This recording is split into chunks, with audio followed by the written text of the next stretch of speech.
Star Trek movie, and I'm not going to give it away. All I'm going to say is that I was right. And then we're going to move on. Oh, yeah. Yeah. Also, there are tribbles in this movie, so it's always nice to see those. Yeah, there we go. We're going to take a quick break now and cut to some stuff. Commercials.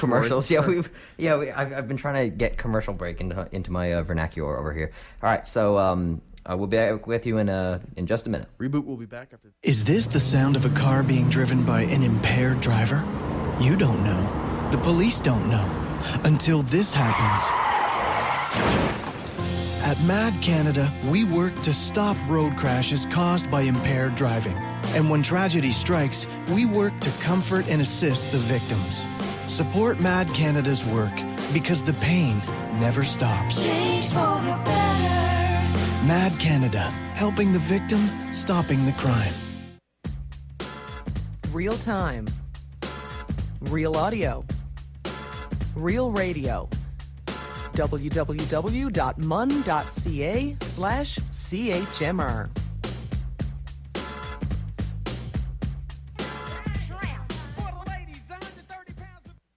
And we're back here on the Aperture, your weekly hour-long discussion of all things geek culture, and I am one of your hosts, Rory DC. And I'm Adam.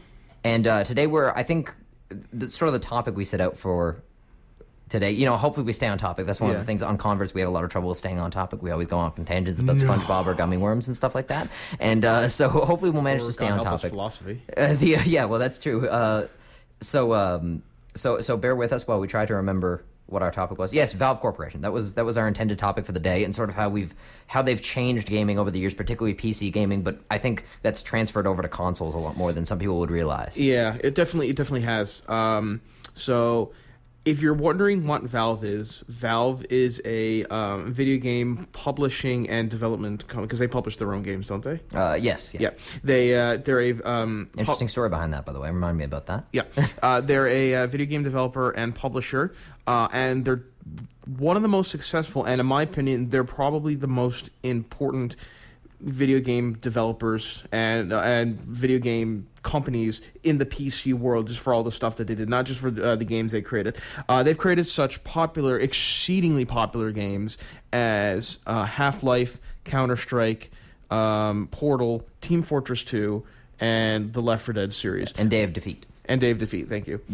Which are all of those games are among the top 20 lists of the most popular PC games ever. Yeah, exactly. And it's worth noting that Counter-Strike is the number one most popular mod in the world. Yes. Well, Team Fortress was and Counter-Strike, itself was a mod of... as was Day of Defeat. Yeah, it was of Half-Life. Yeah, precisely, yeah. We're getting a little bit ahead of ourselves. So why don't we do a little bit of let's slow origin. Down. Let's slow down. Yeah, let's origin of Valve Corporation. So for those who don't know, Valve was started by two guys from Microsoft, Gabe Newell and another guy whose name escapes me. Mike Harrington. There we go. They were Microsoft programmers when Microsoft went big. Yeah.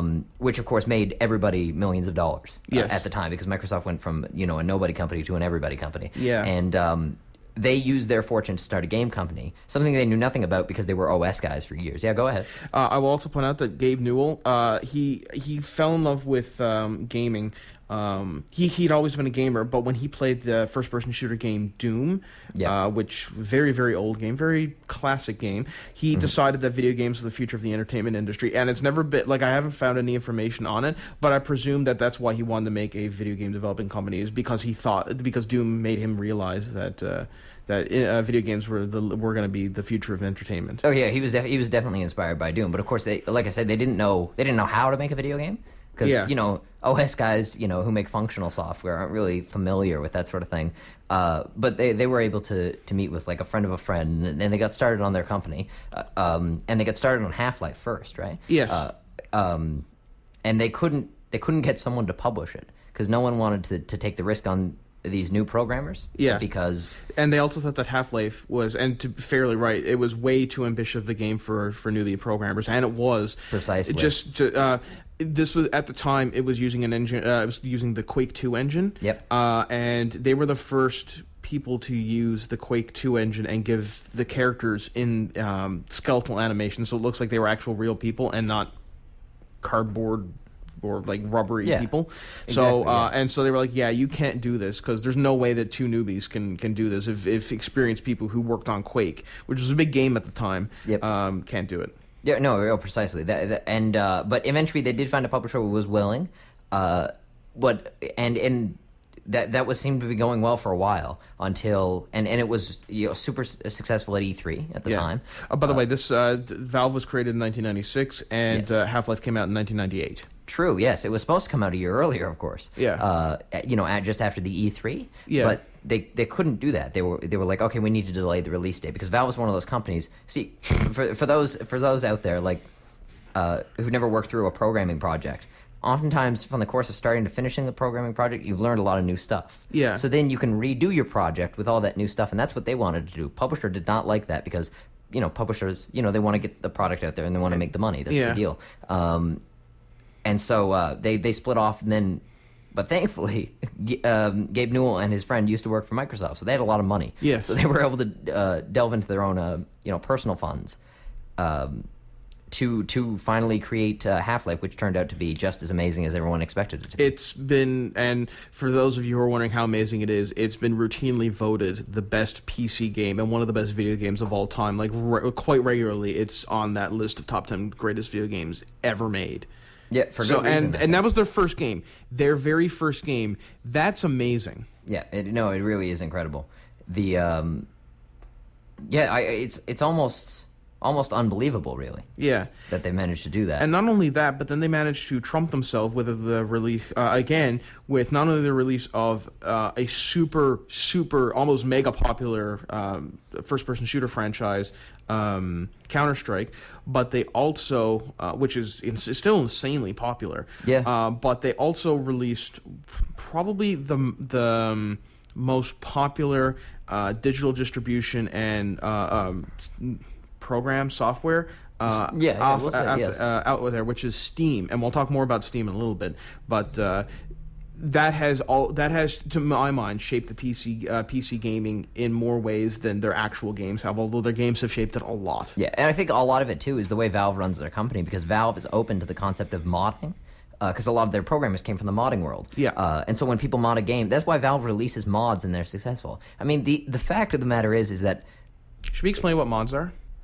Oh, sure. Yeah. So what a mod is somebody so first I'll explain what video game engines are for those of you who don't know. Video game engines are what allows the game to function. They're the look and feel of your game. Yeah. So it causes the characters to run, jump, do whatever, do any animation they can, like reloading a gun, firing a gun, swinging a crowbar, which is what they did a lot.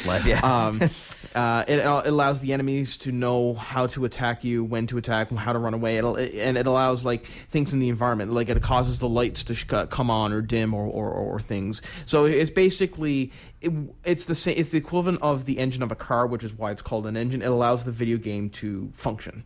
Yeah, exactly. So what people will do then is they will mod this video game engine, and they will mod what people have done, and they will mod it in such a way that they make a completely different game, but based on that same engine. So an example of this is what happened with Valve. People took the gameplay from Half-Life and they made a first-person multiplayer shooter out of it, which is Counter-Strike. And and also Day of Defeat was a mod as well, right? Yes. And a lot of and Team Fortress 2 was technically a mod, but it was, I think... Well, no, Team Fortress was a mod. My apologies. Yeah, Team Fortress, the original Team Fortress was a mod, which got transferred over to the engine they were using. Yes. It was originally on another engine. I don't know what that was like, but I would like to play it, actually. Yeah. But yeah, I think that's fascinating. I think the openness to that sort of creativity is what keeps that company going, because, I mean, I've heard guys from Valve speak all the time, and they say that they don't care if you have a degree in this or a degree in that or a degree in the other thing. What they care about is, have you made a game? How good are you at making games? How creative are you? Because they're very right in thinking that that's really what matters. Yeah. Valve has also made an extremely successful video game engine called Source, which came out in 2004, and all of their games since 2004 have used the Source engine, and it's a very, very, very long-lasting, very, very good engine, although from what I hear, apparently now a lot of the controls are dated, and it's a lot of people say that it's very, very hard to use, and it needs an update, like maybe Source 2 or something like that. Well, yeah, the Source engine I mean, the original Source, like if you go back and play Counter-Strike Source, you would